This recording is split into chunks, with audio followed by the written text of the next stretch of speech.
A paz do Senhor. Falando EBD de volta, desta feita com as lições bíblicas Conectar Mais Jovens, da editora Betel. Vamos nos lembrar do tema do trimestre, Missões, o clamor da última hora. Hoje nós estaremos tratando da lição de número 8, que está sob o tema Considerações missiológicas para os dias atuais. O versículo do dia se encontra na carta que Paulo escreve aos Romanos, o capítulo 12, versículo de número 2, e está escrito desta maneira: E não vos conformeis com este mundo, mas transformai-vos pela renovação do vosso entendimento, para que experimenteis qual seja a boa, agradável e perfeita vontade de Deus. Como eu disse, carta que Paulo escreveu aos Romanos, capítulo 12, versículo de número 2. A verdade aplicada, ela nos ensina que a igreja não pode renunciar seus princípios em prol da aceitação do evangelho pela sociedade contemporânea. Os objetivos da lição, vamos lá, explicar o que deve ser um ministério de sucesso. O segundo é apresentar como deve ser um crescimento saudável para a igreja. E o terceiro, mostrar como o crescimento do evangelho transforma a sociedade. Tá bem?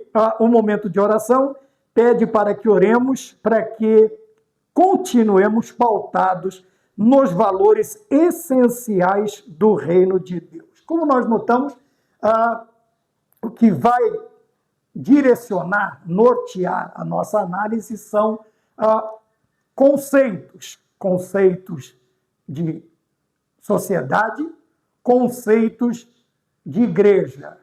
É a mesma coisa? Não é? Tem a diferença? Qual a diferença? Ou quais são as diferenças? No que eu devo por que eu devo estar preocupado com o chamado dias atuais? Né? O tema nos diz considerações. Quer dizer, são reflexões, são pensamentos que nós alcançamos a partir do quê? Após uma análise muito profunda sobre o assunto.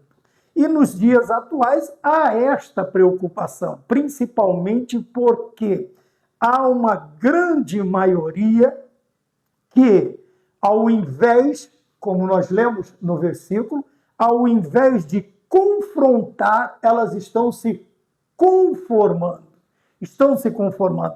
E a verdade aplicada diz assim: a igreja não pode renunciar aos seus princípios, porque os princípios vitais da igreja, que eles são exarados pela palavra, em prol, quer dizer, em favor, ou porque a sociedade moderna, ela exige isto de nós, que nós nos conformemos, que nós nos tornemos iguais, que nós, vamos dizer assim, demos aquela facilitada para que a sociedade ela aceite o evangelho. Quer dizer, com isso nós vamos precisar mudar. Por isso nós temos em Romanos capítulo 12, 2, duas palavras interessantes que eu destaquei dentro da lição. A primeira é conformar-se ou transformar-se. É a pergunta que nós precisamos responder. É a pergunta que vale a vida eterna. É a pergunta que vale a pureza da igreja doutrinária, a pureza de costumes, pureza de serviço, de representação, como nós vamos ver que a representatividade da igreja, se ela não for num padrão bíblico, ela não vai alcançar, vamos dizer, o objetivo que o Senhor designou a ela, passando sempre o carro na frente dos bois, que é a transformação da sociedade. Então, a primeira pergunta que vem a nós é: conformarmos-nos ou transformarmos-nos? Conformarmos-nos com o pecado, com as leis mundanas, com os desejos mundanos. Isso eu estou falando deles para conosco, para que nos aceitem, ou para que aceitem o evangelho, ou para que aceitem o trabalho da igreja. Nós, como igreja, ou nós, como crentes individuais, nós precisamos estar aptos para responder a esta pergunta que Paulo começa fazendo, né? Que nós vamos nos conformar ou vamos nos transformar ou vamos nos renovar? É uma questão essencial para os nossos dias. E muitos, infelizmente, ao invés de transformar-se, né, pela renovação, por isso eu falei renovação, do nosso entendimento, ao invés de nós buscarmos a transformação e renovação, o que nós estamos vendo muito, infelizmente, nos dias de hoje, são cristãos conformados com as exigências, com os padrões do mundo, com as exigências do mundo. Quer dizer, aquela necessidade que nós temos, principalmente o jovem, né, o juvenil, o adolescente, o infanto-juvenil, tem aquela necessidade de fazer parte, de ser aceito, tem aquela necessidade de se sentir abraçado por um grupo ou por vários grupos, e com isso entra aquele dilema. Nós somos cristãos, e como cristãos, nós temos o quê? Princípios. E os nossos princípios, obviamente, são princípios cristãos. São os princípios que a Bíblia, são os mandamentos que a Bíblia, são as ordens que a Bíblia, ela passa para que nós, como cristãos, como seguidores de Cristo, nós obedecemos. Ora, e vai haver este conflito, infelizmente, ou quer dizer, infelizmente não, né? Felizmente, há este conflito entre eu pensar em me conformar ou me transformar numa nova, ou deixar-me ser transformado, vamos melhorar esta ideia, me deixar ser transformado numa nova criatura, tá bem? E aí é que nós temos o problema. Por quê? Porque quando nós mantemos, veja, a igreja não pode renunciar, abrir mão de seus princípios, único e exclusivamente, para ser aceito por uma sociedade moderna. Mas a questão não é que a sociedade é moderna. Veja, é uma sociedade que está em trevas, como disse Pedro, e nós precisamos ser como astros, né, reluzentes, quer dizer, astros que brilham, reluzentes, né? Uma sociedade moderna que está envolta em todo tipo de corrupção, todo tipo de concupiscência, seja dos olhos, seja da carne, seja da soberba da vida. E a igreja, veja, o escritor, o comentarista, ele nos traz a ideia de que a igreja, veja, a igreja, ela não pode renunciar os seus princípios por causa desta sociedade. É melhor não ser aceito por ela, ser perseguido por ela, mas mantermos-nos na pureza dos princípios da Bíblia, dos princípios das Sagradas Escrituras. Veja, é quase que chover, fazer furo na água, chover no molhado. Por quê? Porque nós estamos vendo isto constantemente e precisamos continuar. Veja, agora eu quero me ater a um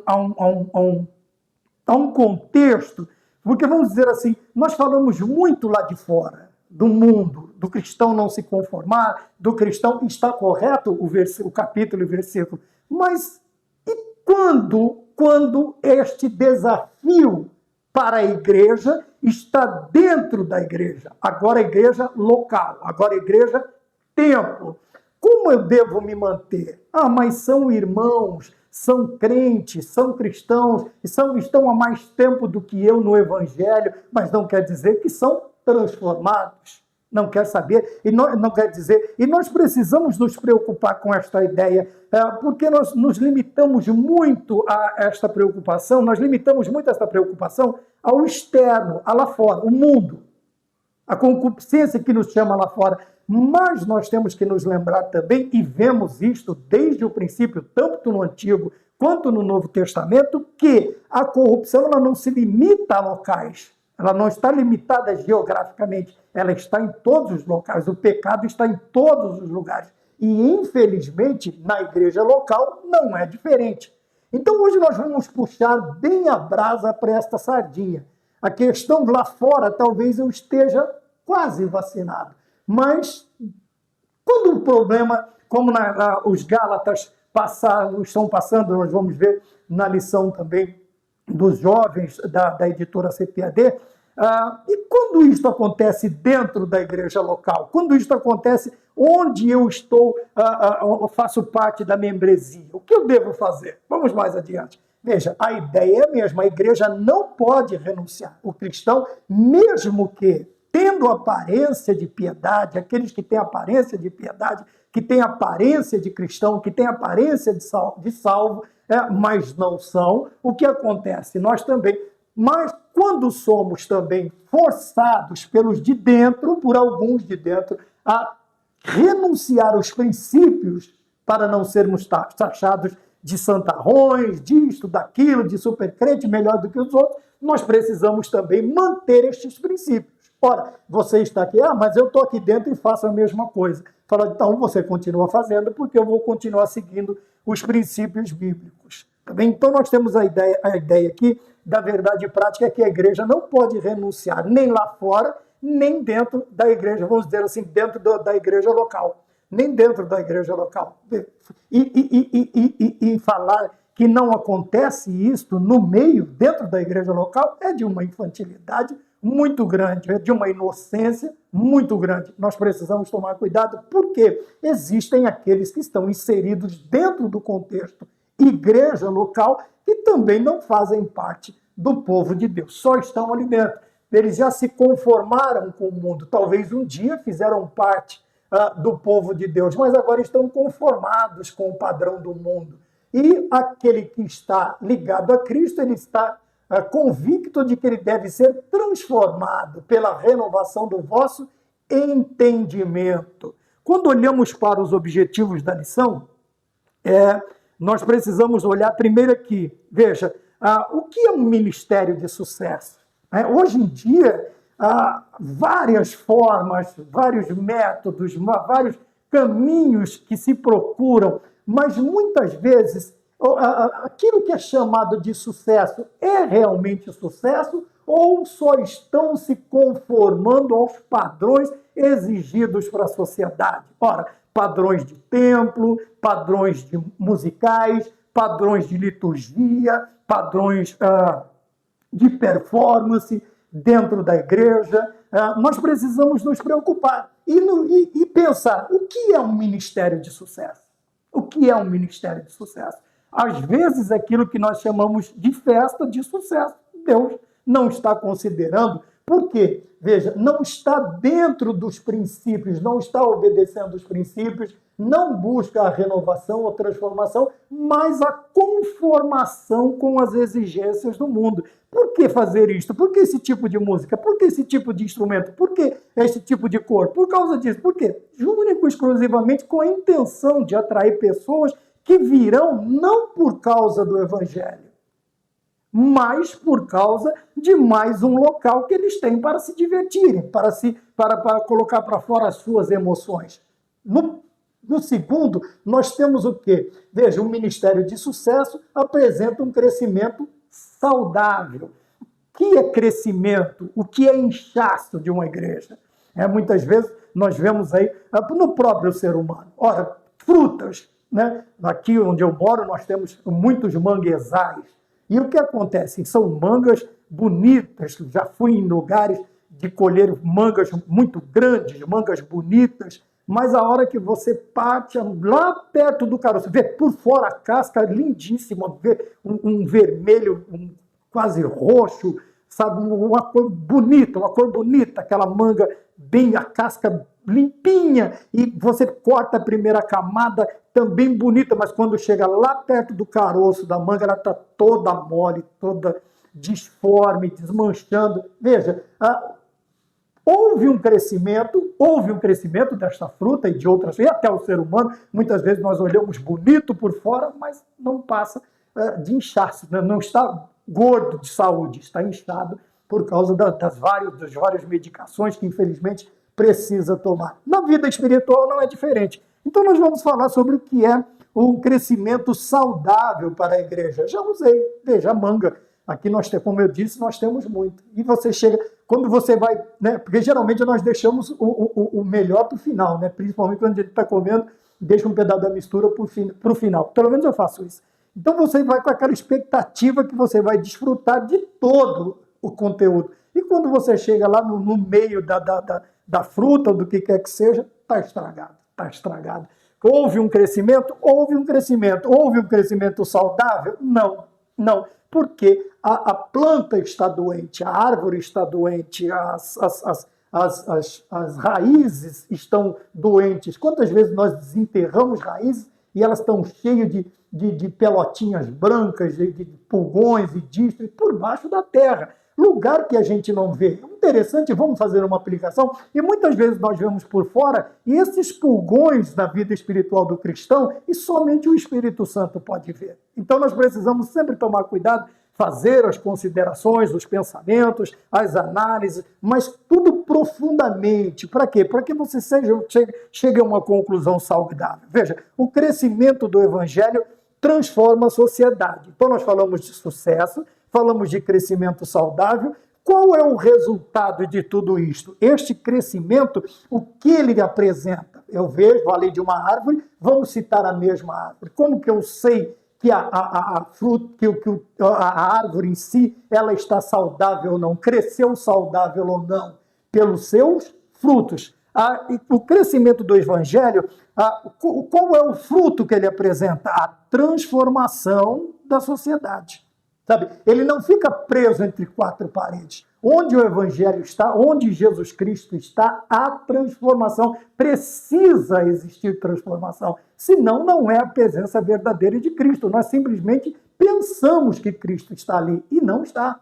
E quando olhamos para dentro da igreja local, da mesma maneira, se não há transformação daqueles que estão inseridos dentro desta sociedade chamada igreja local, não vou citar placas, geralmente ela é conhecida pelas placas que estão pelo lado de fora, o que acontece? Mas uma igreja saudável, um crescimento saudável do evangelho, não está na beleza da pintura, na beleza da placa, do logotipo, não, está na transformação da sociedade. Tanto a sociedade que está lá dentro, quanto a sociedade em que a igreja está. Ela é um ponto de luz, ela é um ponto de referência, ela é um ponto de transformação, porque o Senhor Jesus Cristo está operando através do quê? De um evangelho sadio, de um crescimento saudável da igreja, com crentes saudáveis e um ministério de sucesso. O ministério de sucesso não se baseia na quantidade de membros que existe na igreja, de maneira nenhuma,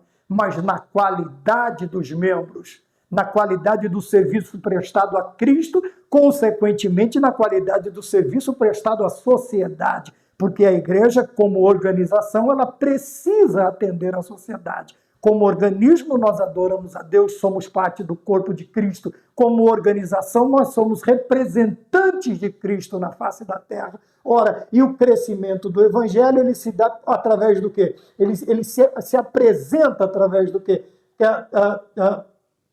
Da transformação da sociedade. Aí nós vemos que o Evangelho está crescendo. Tá? Está tudo aqui. Mostrar como o crescimento do Evangelho transforma a sociedade. Se não há transformação onde o crente está, onde a sociedade, onde a igreja está, quer dizer que este Evangelho não está crescendo. Tá? O crescimento aqui, mostrar como o crescimento do Evangelho, tá?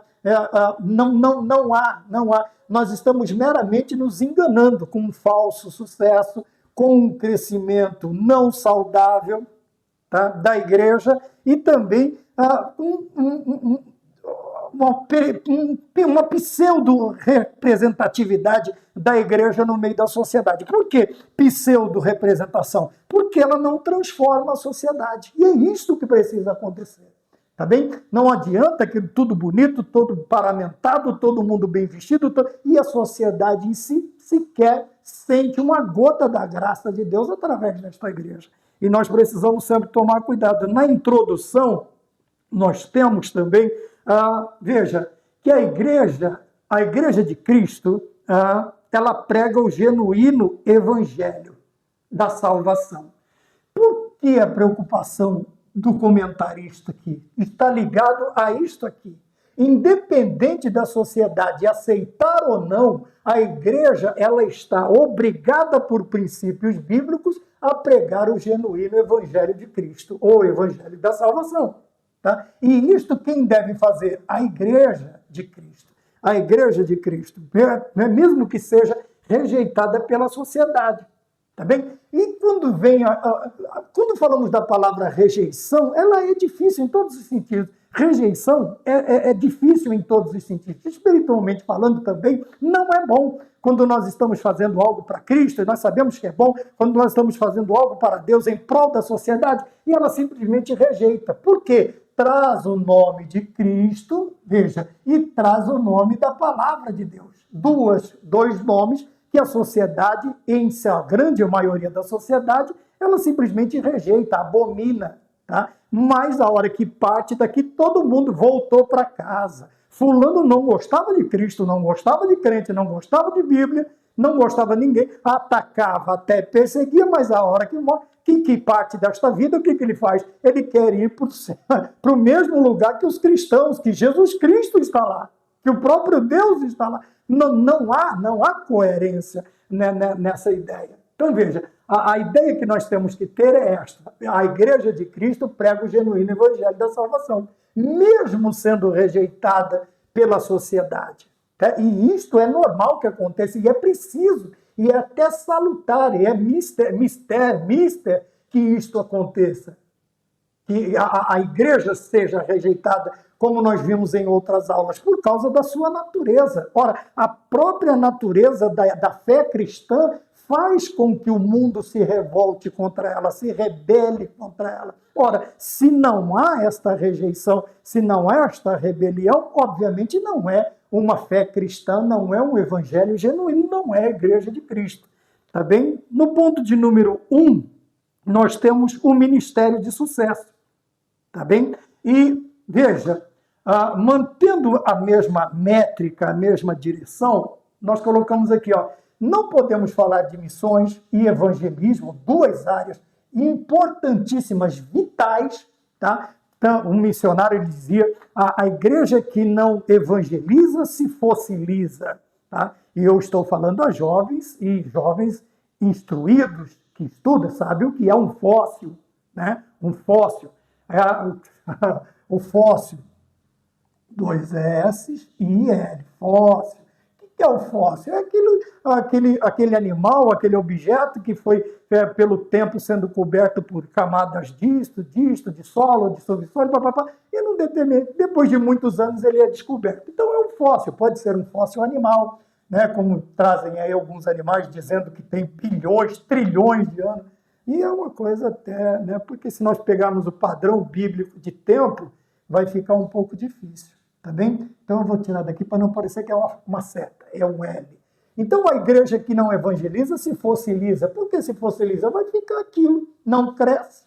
Daqui a pouco vai falar, o povo já está falando que é uma igreja de velhos, né? Não tem nada a ver uma coisa com outra, mas são coisas que nós ouvimos a vida inteira. E o que vai acontecendo? Os mais novos vão partir, os mais antigos o Senhor recolhe, os mais novos não têm compromisso, talvez até nem mesmo fazendo parte de familiares que estão ali desde o começo, não fazem parte da igreja, não fazem parte, não são membros da igreja local. E o que acontece com essa igreja? Infelizmente, ela vai... por quê? Porque ela não deu valor. Só que evangelismo e missões... eu não posso falar assim de qualquer maneira, né? Eu não posso ser tão mesquinho e falar de missões e evangelismo. Falamos sobre a janela 10x40, aula passada, a importância, a relevância, né? Os problemas encontrados, as dificuldades, e sem fazer o quê? Mas eu preciso também, antes de falar de missões e evangelismo, eu preciso fazer menção à condição e percepção da igreja atualmente. Quer dizer, como a igreja vê o trabalho de evangelismo e missão? Veja, percepção, né? Fazer menção à condição e percepção. Então, qual é a condição da igreja? Qual é a condição do povo de Deus? E qual a percepção do povo de Deus, da igreja, atualmente, a respeito do quê? Missões e evangelização. Qual é a visão que nós temos? Qual é a percepção? Aqui percepção vai além, um pouquinho além da visão. Como é que eu percebo missões? Como é que eu percebo a evangelização? dentro desta minha visão, desta minha percepção, deste meu conhecimento, virá o quê? O desprezo ou a responsabilidade de fazer sempre o melhor dentro desta área. Mas o que nós notamos, infelizmente, é que aquela visão passada, sem muito sentimentalismo, sobre missões e evangelização, elas estão diminuindo cada vez mais. O sentimento da igreja, eu não estou falando em ir, mas estou falando em apoiar, em orar, em ajudar, em estar comprometido com esta ideia. Então, eu não posso falar de missões e evangelização sem fazer menção, quer dizer, sem mencionar, sem citar a condição e a percepção da igreja atualmente. E qual é a conclusão que nós chegamos? Qual é, dentro dessas considerações que nós fazemos, qual é a conclusão que nós chegamos? Veja, há ainda um remanescente que se esforça muito por estas áreas. Porém, e infelizmente, uma grande maioria já não se interessa, principalmente em ir. E olha que eu não estou falando de ir para a janela 10x40. Eu estou falando em ir. Sabe, em falar com Deus, eis-me aqui, envia-me a mim, se é a vontade dele, ele vai me enviar. Mas a condição da igreja atualmente, ela é, em todos os sentidos, muito boa. Porém, quando volta-se para esse trabalho, eu sempre falo aqui que missões e evangelismo, e principalmente a evangelização, é uma área muito difícil de trabalhar na igreja, porque nem todos têm o interesse de mostrar, de se mostrar, de aparecer, de falar de Cristo, de se expor. Tá? Alguns, por receios até infundados, outros, infelizmente, não podem realmente aparecer. Então, quando nós falamos de condição, as condições da igreja, atualmente, para a área de evangelismo e missão, e a percepção, ela é bem curta. Por quê? Nós temos a nossa ideia de missões é só aquela meia dúzia que Deus talvez vai escolher para mandar lá para a cova dos leões. Mas não, o Senhor Deus está contando conosco, com toda a sua igreja. Com toda a sua igreja. Não somente com meia dúzia de irmãos da igreja, mas toda a igreja. Mas, irmão Maurício, toda a igreja vai? Não, mas toda a igreja pode orar por aqueles que vão. Toda a igreja vai? Não, mas toda a igreja pode contribuir para apoiar aqueles que vão. Suas famílias, esposas, marido, ou esposa, marido, filhos. Sabe? E é uma coisa que deveria nos preocupar. Já que nós não vamos, nós fazemos o quê? Nós vamos pensar, vamos mudar a nossa percepção com relação a evangelismo e missões e fazer o quê? E utilizar as nossas condições, todas as condições que nós temos, enquanto igreja, atualmente, para quê? Para podermos sim, aí sim podemos falar de missões e evangelização. Porque fora isso, enquanto eu não for um mero palestrante, um mero paroleiro, não vai mudar em nada a situação nem da igreja, nem da sociedade e nem do campo missionário. Por isso eu preciso estar envolvido no subtópico 1.1, veja, aqui eu estou na introdução do tópico 1, 1.1 está escrito assim, a multidão que seguia Jesus.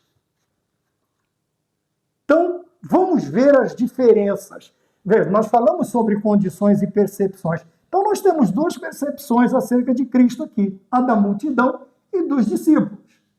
Então, qual era a intenção? Qual era a motivação? Como é que a multidão percebia Cristo, percebia o ministério de Cristo? Como é que ela pensava o ministério de Cristo? Ponto de número 1, a multidão que o seguia, a multidão o seguia, ou com letra maiúscula, porque é Jesus Cristo que nós estamos falando, pois sabia que ele sempre tinha algo para oferecer. Então veja que a motivação aqui era única e exclusivamente material. Seguiam a Jesus pelo que ele podia fazer, pelo que ele podia dar, pelo que ele podia entregar. Nos dias de hoje não é diferente. Não é diferente. Quantas denominações nós vemos que a única coisa que pregam, se não é único exclusivamente o evangelho da prosperidade, vai ser aquela barganha com Deus. Você faz isso que Deus vai fazer aquilo, você entrega isto que Deus vai te entregar aquilo, você faz 10 que Deus vai fazer 100. Veja, era a mesma percepção da multidão ao seguir Jesus Cristo. Porque eles sabiam onde Jesus está sempre, como eu falei lá no começo, onde Jesus está sempre tem mudança. Então o povo sabia que onde Jesus chegava tinha cura, tinha libertação, tinha salvação, tinha ressuscitação. Onde Jesus chegava, tudo o que o povo precisava estava acontecendo. Porém, não era esta somente a ideia de Cristo no seu ministério terreno, tá bem? Obviamente que as demais coisas vão seguir aqueles que fazem o quê?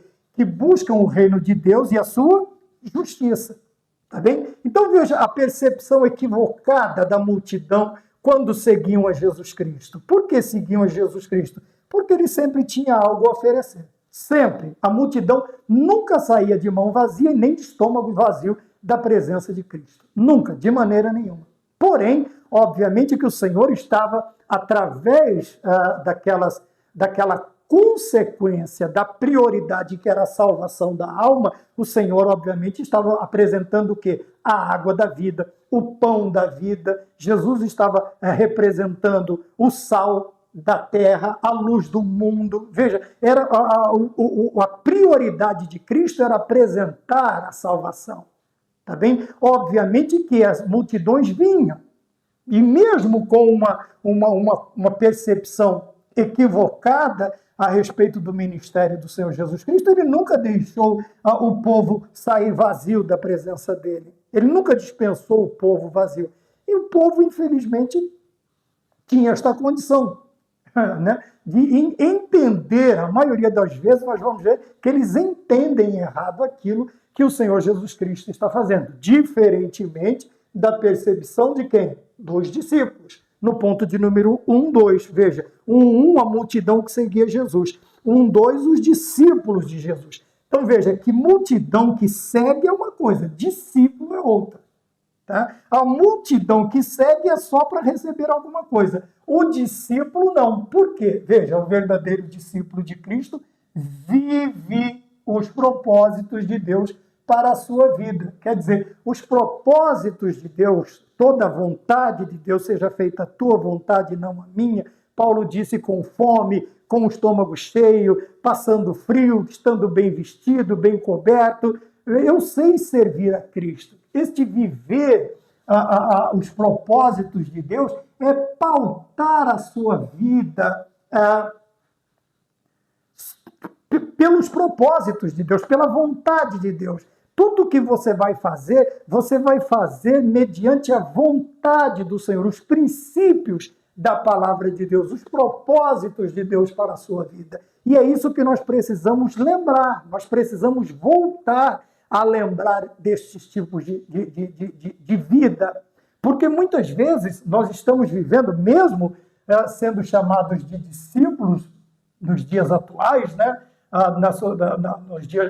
Na modernidade, nós pautamos a nossa vida através dos nossos próprios desejos, através da nossa própria vontade. Está difícil encontrar aquele que realmente abre mão daquilo que ele mais almeja, do que ele mais deseja, para olhar para Deus e perguntar para Deus: Senhor, não é o que eu quero, é o que o Senhor quer. E o que é que o Senhor quer? E quando o Senhor diz fazer com que ele ouça os seus propósitos, o que ele vai fazer com esta concepção, com esta percepção? Ele vai passar a viver. Tá? Aqui viver não é só pautar sua manhã, sua tarde, sua noite, seu dormir, seu trabalhar, seu alimentar, seu descansar. Tudo isso é pautado. Ele vamos dizer assim, ele vai usar os preceitos de Deus como uma prescrição. Sabe, igual nós fazemos com médicos, seja qualquer área que seja, nós fazemos de tudo, né?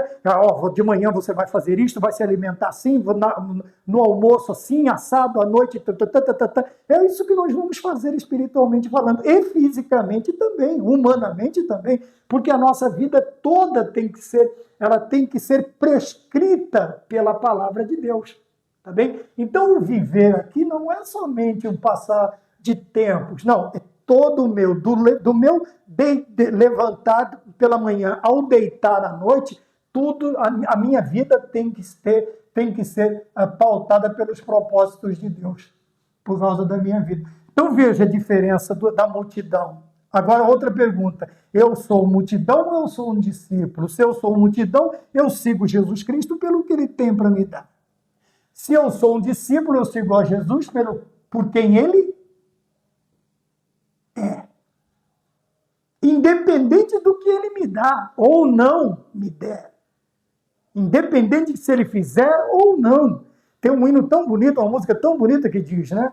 Se a doença vier, ele é Deus. Se curado eu for, ele é Deus.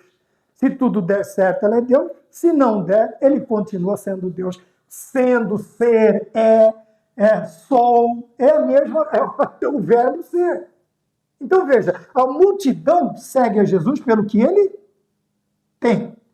O verdadeiro discípulo, ele serve a Cristo por quem ele é. E quem ele é? Senhor, ele é Salvador, ele é a luz do mundo, ele é o sal da terra, ele é o pão da vida, ele é a água da vida, ele é o Rei dos reis, ele é o Senhor dos senhores, ele é o que era, que é e que há de vir, quer dizer, ele vai voltar. Jesus Cristo, ele é tudo.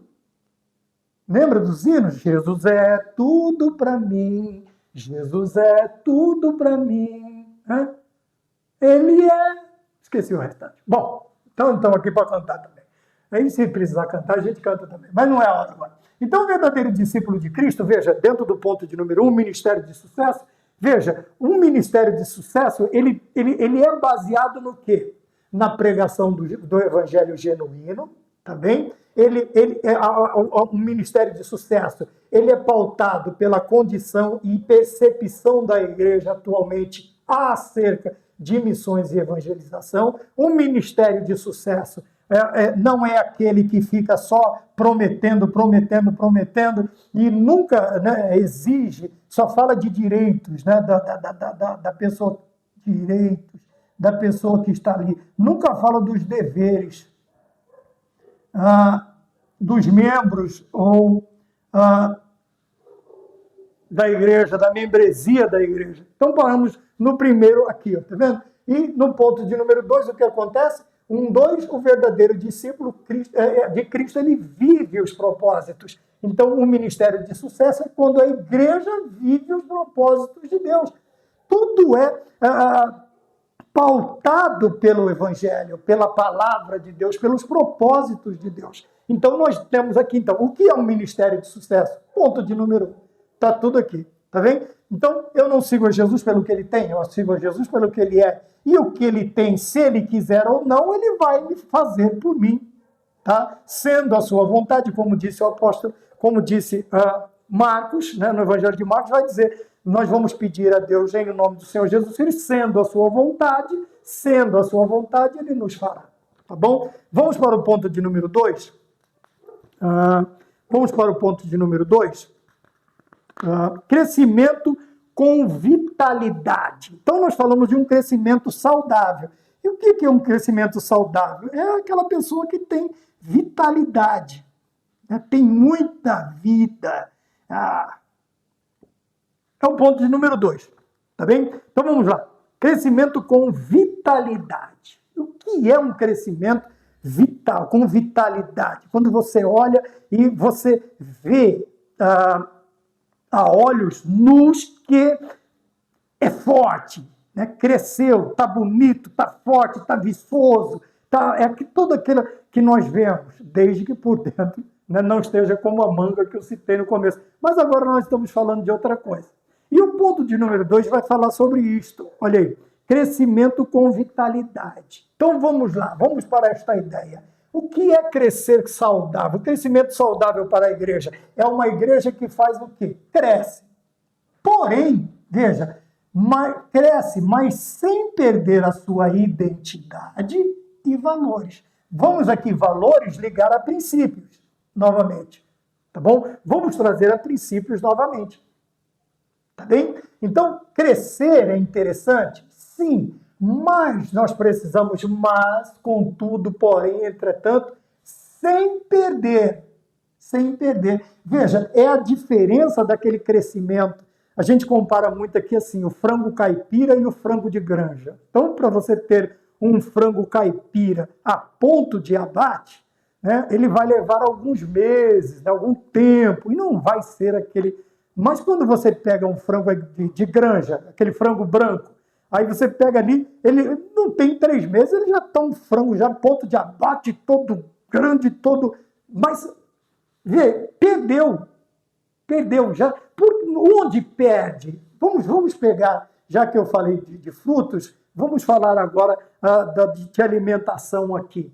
Então você tem, tanto é que você vai comprar 1 quilo de frango desses do mercado ali, o frango branco que a gente fala, o frango de granja, o valor é muito menor do que o quilo do frango caipira. Por quê? Ele vai exigir uma alimentação diferente, uma criação diferente, um cuidado diferente, mas quando você prova tanto um quanto o outro, o que acontece?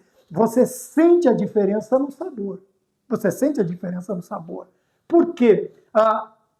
Dependendo da criação, veja que perde a identidade.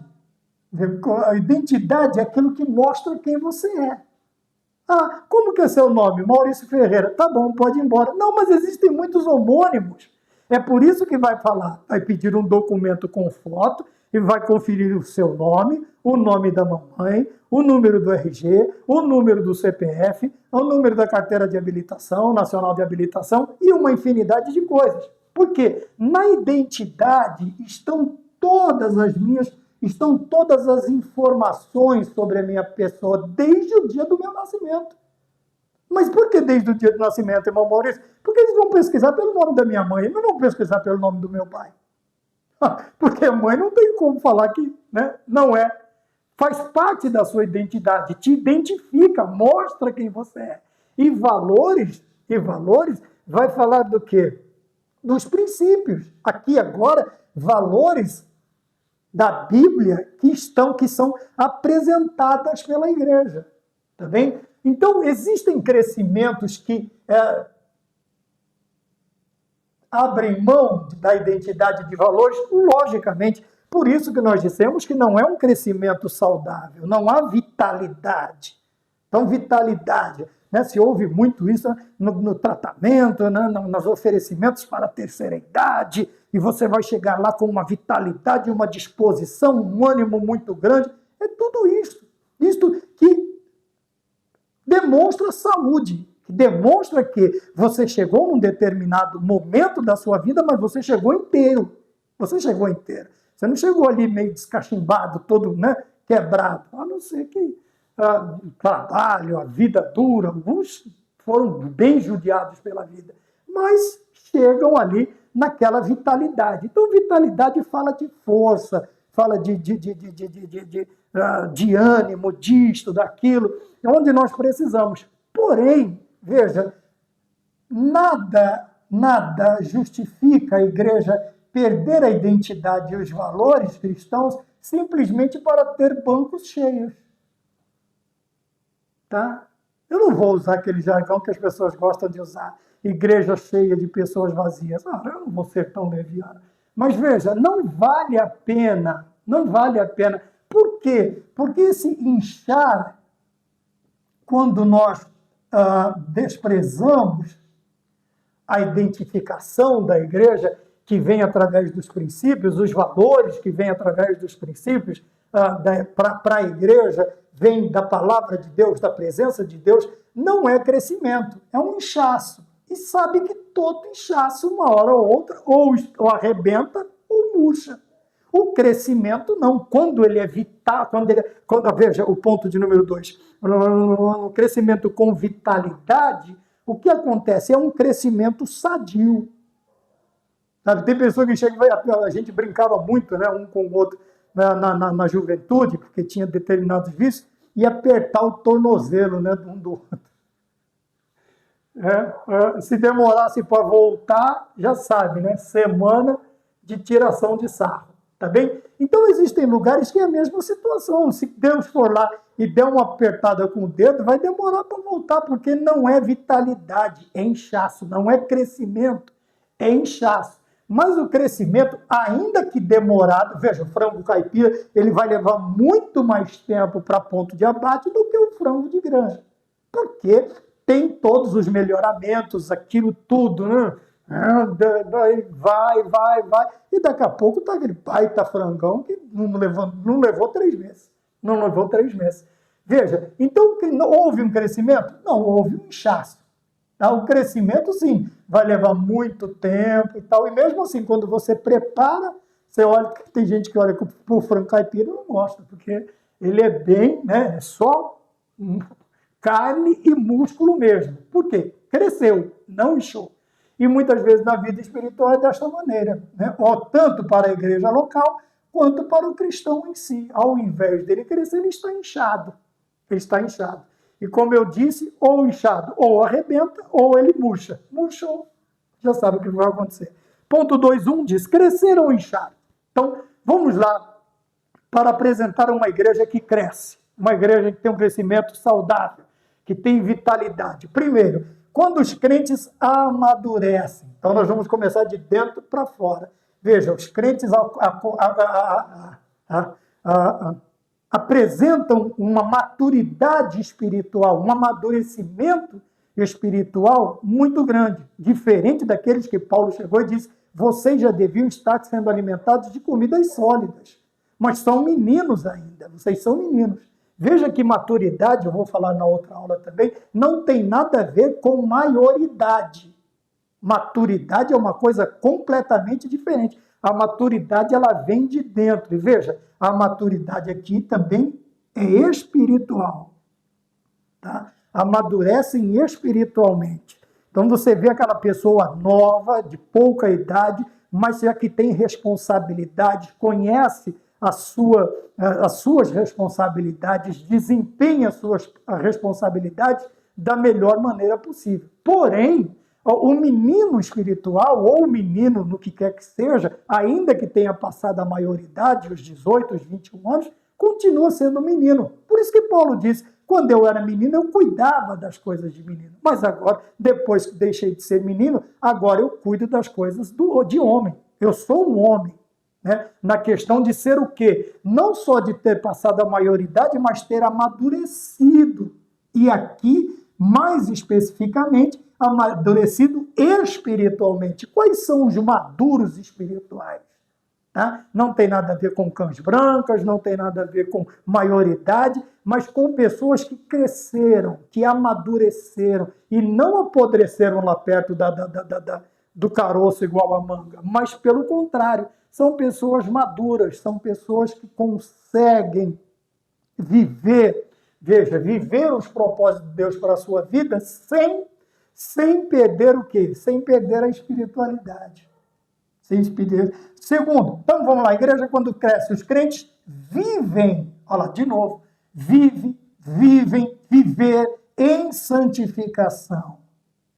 Tá? Isso aqui não é um dia de santificação, um dia para fazer, mas vive santificando. Todos os dias da sua vida, ele abriu os olhos, ele já começa a pensar em santificação. Separação do mundo, consagração a Deus e utilização pelo Espírito Santo.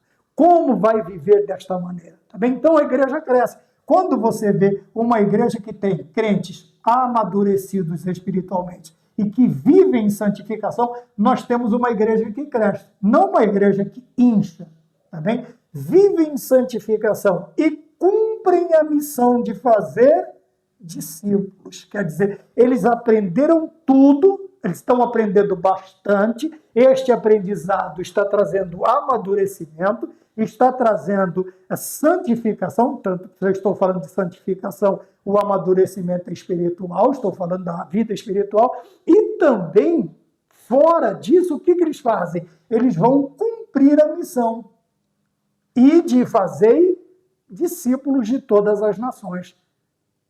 Então, a igreja que cresce, aqui neste ponto 2.1, nós temos 3 qualidades muito interessantes: amadurecimento, vida e cumprimento de missão. Responsabilidade. E qual é a missão da igreja? Fazer discípulos. Fazer discípulos quer dizer passar adiante. Jesus ensinou os discípulos ensinaram para os discípulos passaram, os pais da igreja foram os discípulos que discipularam e assim sucessivamente.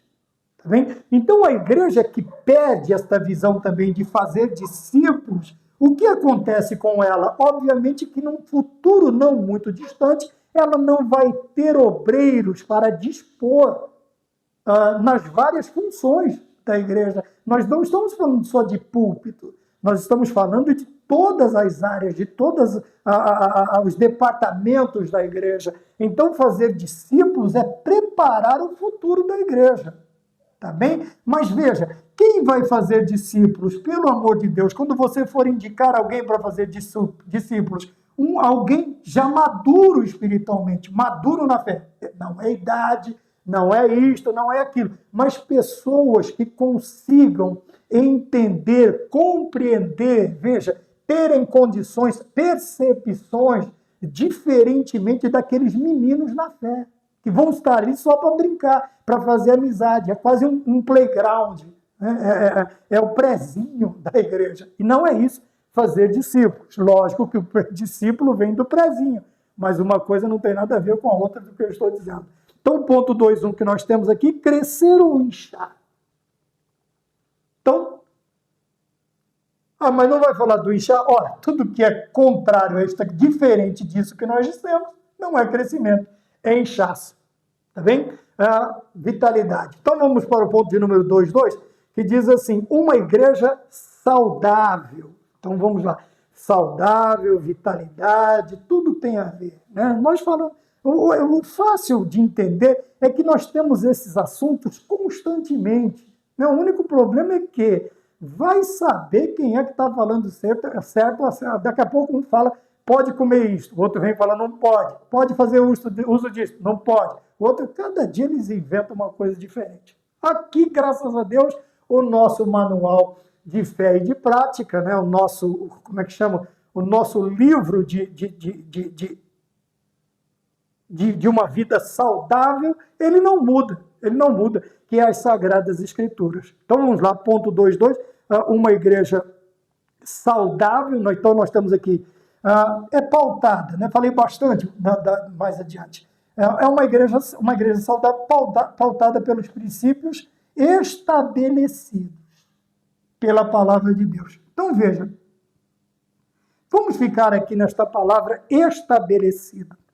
O que é uma coisa estabelecida? Algo que foi estabelecido, que foi determinado, que foi ordenado, que foi prescrito, que foi, não na questão de prescrever, de perder o tempo, mas foi escrito, pré-escrito, para que andássemos ou fizéssemos daquela maneira. Então é algo que já está estabelecido, não precisa ser estudado, ele não precisa ser analisado, ele não precisa ser sabatinado, julgado. Por quê? Veja, o estabelecido aqui, os princípios estabelecidos, eles estão ligados a quê? A palavra de Deus. Ora, e nós como cristãos, no que é que nós acreditamos? Na inerrância, na infalibilidade, na imutabilidade, na eternidade da palavra de Deus, na inspiração poderosa do Espírito Santo de Deus na palavra do Senhor. E é aí que nós precisamos. Aqui a questão já não é nem de você pensar, de fazer algum tipo de consideração, é você obedecer. Por quê? Aqui ele diz que a igreja saudável, ela pauta o seu viver, veja, pelos princípios. Onde estão esses princípios estabelecidos? Crescimento, santificação e fazer discípulos. Tá? Nós podemos ligar este ponto a este? Nós que podemos. Por quê? Tudo está fazendo parte da mesma... nós estamos falando do quê? Do crescimento com vitalidade. Tá bem? Um crescimento saudável, um crescimento crescimento e não inchaço. Tá bem? Por isso, então, nós não perdemos o quê? Mas para que tudo isto aconteça, veja, identidade da igreja. Amadurecimento espiritual é a identidade de um cristão verdadeiro? Sim. É valor que ele vai transmitir? Sim. Santificação é a identidade do cristão verdadeiro? Sim. Ele vai transmitir como valor a santificação? Sim. Outros verão e também santificarão a vida. Cumprir a missão, fazer discípulos, é a identidade da igreja? Sim. É um valor que a igreja vai passar para frente? Sim. Porque aqueles que vão aprender vão praticar desta maneira. Então, uma igreja saudável é pautada pelos princípios estabelecidos pela palavra de Deus. Estabelecidos quer dizer que já estão lá. Estabelecido, fundamentado, fundado, fundamento, base, alicerce. É disso que nós estamos falando. É disso que nós estamos falando. Não é uma coisa que eu vou pensar para ver se está certo ou não. Eu tenho que dizer está certo por quê? Porque é a palavra de Deus. Tá bom? Olha o é de novo aí. É a palavra de Deus. E não tem por que o cristão verdadeiro, genuíno, um cristão que não é levado por modismos, tá? duvidar da palavra de Deus. Vamos para o terceiro e último ponto, né? Nós vamos aí mais um pouco. A missão e a transformação, missões e a transformação da sociedade. Então, nós vimos aqui a forma de ver, nós vimos aqui a forma de agir, e agora nós vamos ver o quê? O que acontece com tudo isto? Aqui é aquela hora que vem a pergunta, o que tem a ver com a minha vida? O que eu tenho a ver? Qual é a lição? Por isso, considerações para os dias atuais. Considerações missiológicas para os dias atuais. O que tudo isto aqui tem a ver com a igreja moderna, com os dias de hoje. Tá bem? Então, veja, depois de tudo isso aqui, a igreja dos nossos dias, ela vem com a responsabilidade de agir. Tá? Porque a ação, movimento, faz parte do corpo vivo. Tudo que é vivo, ele movimenta, ele progride, ele multiplica, ele está vivo, simplesmente. E todo ser vivo, o que ele faz? Ele age, ele pratica ações. Tá? E essas ações são responsabilidade da igreja, a missão da igreja, com a responsabilidade de praticar ações socialmente.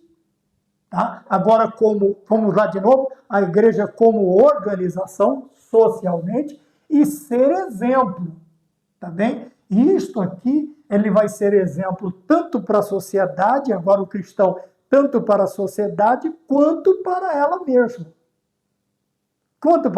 Mas, irmão Maurício, tem como pensar desta maneira? É lógico. Veja, Paulo ele vai se dirigir aos cristãos da igreja de Corinto, ele diz o quê? Sede meus imitadores. Está aqui, ó. Exemplo. Veja, eu sou um exemplo, então vocês vão me imitar. Por que vocês vão imitar a mim? Porque eu sou o imitador de Cristo. Tá? Então a missão da igreja vem com a responsabilidade de realizar ações, de praticar ações socialmente falando e ser exemplo. Tá? Então, veja, aquele negócio de que eu não estou nem aí com o que pensa, com o que fale, está totalmente errado. Totalmente errado. E a questão de que eu não tenho nada a ver, sozinho eu não consigo fazer nada, não dá para atender todo mundo, é um esconderijo falso, sabe? É uma cabana de sapê, vai cair na cabeça. Essa casa vai cair, porque não tem sustentação. Porque quando nós falamos da ação da igreja, seja social, seja como exemplo, como está aqui, veja, nós temos no ponto de número 3, socialmente ser exemplo no quê? Nos valores, na identidade, na ética, na moral. Então, é ser exemplo em todas as coisas. Então, esta ação aqui, ela não fica restrita a 4 paredes. esta ação aqui, principalmente, ela vai nos levar para fora das quatro paredes. Porque, veja, socialmente, sociedade. E ser exemplo dentro dela de todos os princípios, todos os propósitos que Deus colocou para a nossa vida. E esses propósitos de Deus, eles estão todos eles baseados no quê? Em princípios. Também princípios de Deus. Que não podem ser mudados por causa de uma sociedade moderna, de uma sociedade que exige que todas as áreas se conformem com os seus desejos. Ora, e nós nunca podemos pensar desta maneira, nunca podemos ver desta maneira. A igreja não pode mudar só porque a sociedade quer. Pelo contrário, a sociedade precisa mudar por causa da palavra de Deus. Ah, mas eles vão rejeitar. Ora, é do que nós estamos falando. Ora, é a ação natural contra a natureza primária da fé cristã. Tá? Automaticamente, esta fé cristã, ela vai atrair toda este embate, este combate que a sociedade moderna, mundana, vai ter contra ela. E isto é salutar, isto é muito bom. Então, nós vamos para o ponto de número 3.2, veja, a missão e transformação da sociedade. Um evangelho com compromisso em fazer a diferença. Quando nós falamos de ação, de responsabilidade, nós estamos falando da igreja que elas devem estar comprometidas. Veja, a responsabilidade fala de comprometimento. Mas qual é o comprometimento que nós precisamos ter? Em ser a diferença e fazer a diferença onde? Na sociedade. Tá? Então, quando nós somos, veja, cadê o então, nós precisamos pensar que nós estamos aqui com propósitos. Já falamos disso. Viver os propósitos de Deus. Dentro desses propósitos, nós temos que alcançar uma determinada percepção, um determinado entendimento. E qual é este? Que nós devemos estar comprometidos em ser igreja. Ser igreja. Ser igreja é ser o quê? É ser exemplo, é agir socialmente e fazer a diferença na sociedade.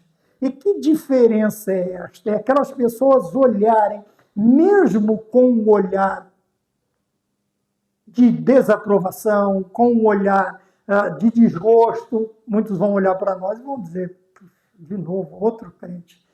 Mas essa diferença, lá, da boca para fora, serão expressas essas palavras.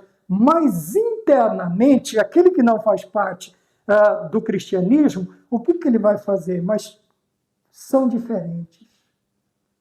Que coisa maravilhosa que Deus pode fazer na vida de um ser humano. Sabe como essa pessoa está transformada? É outra pessoa, é outro ser. Não é aquele vizinho, aquele amigo, aquele colega de infância que eu tinha. É totalmente diferente. Totalmente diferente. Quem diria? Aqueles que olhavam e não davam sequer uma pataca pela tua vida vão ter que hoje bater palmas, aplaudir a obra de Deus na sua vida. Mas a partir do momento em que nós fazemos o quê? Nós somos a igreja de Cristo e nós fazemos, como igreja de Cristo, nós fazemos a diferença. Porque senão seremos mais uma igreja, mais uma denominação, que vai estar ali com algum propósito que não seja os propósitos divinos e nem os princípios da palavra de Deus. É mais uma porta aberta. Mas uma igreja de verdade, ela se apresenta como igreja e ela faz a diferença na sociedade. Tá? Vão olhar para eles, assim como foi no dia de Pentecostes, em Atos capítulo 2, assim como foi no decorrer, Atos 3, Atos 4, Atos 5, nós vamos ver toda a diferença. As pessoas olhavam e diziam, mas não é possível. Esse Pedro aí não era o pescador? Era. E ele está ensinando aqui dentro para nós hoje. depois do derramamento do Espírito Santo. Veja a diferença. A sociedade do tempo, vamos lá, sei lá, judaica, hebraica, principalmente a sociedade religiosa, começava a olhar para os discípulos e ter uma visão diferente. Esse aí não era o carpinteiro, esse não era pescador, esse não era cobrador de impostos, e agora, cheios do Espírito Santo, eles estão ensinando aos doutores. Assim como Cristo, com 12 anos de idade, ensinando aos discípulos, ensinando na sinagoga, ensinando no templo. Na sinagoga, o templo ainda não havia sido destruído. Então nós precisamos estar comprometidos em ser e fazer a diferença. Tá? Fazer a diferença. Não é só ter a aparência, não. É ser de verdade e fazer a diferença. As pessoas têm que olhar. Falem bem, falem mal, mas vão ter que falar, puxa vida, está diferente mesmo, parabéns. E assim sucessivamente. Vamos mais adiante para nós encerrarmos. Tá bem? Ponto 3.2, a verdadeira regeneração. Então, quando nós falamos de transformação, nós falamos do quê? Aqui é nascer novamente, nova criatura, novo nascimento, novo nascimento.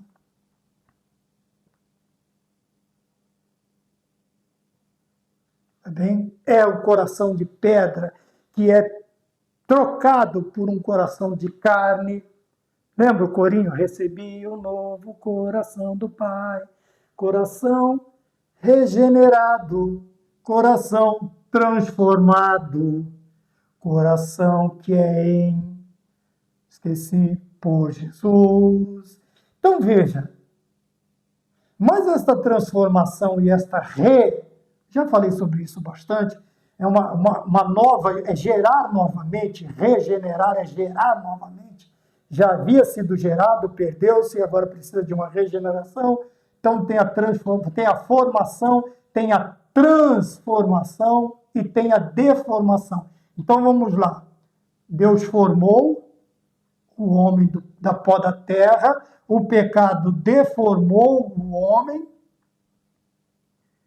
e Jesus Cristo transformou o homem através do seu sangue. Tá bem? Então nós vamos ver, regeneração é uma coisa, gerou, degenerou, regenerou. Então vamos lá, gerou, degenerou, pecado degenera,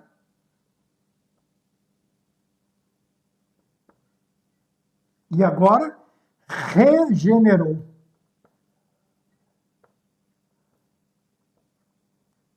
Sendo que todos, os verbos do meio aqui, deformar e degenerar, estão ligados ao pecado. Formar, princípio. Transformar, depois de uma deformação. Regenerar, depois de uma degeneração. Tá bem? Mas o ensinamento não é este. Qual é o ensinamento?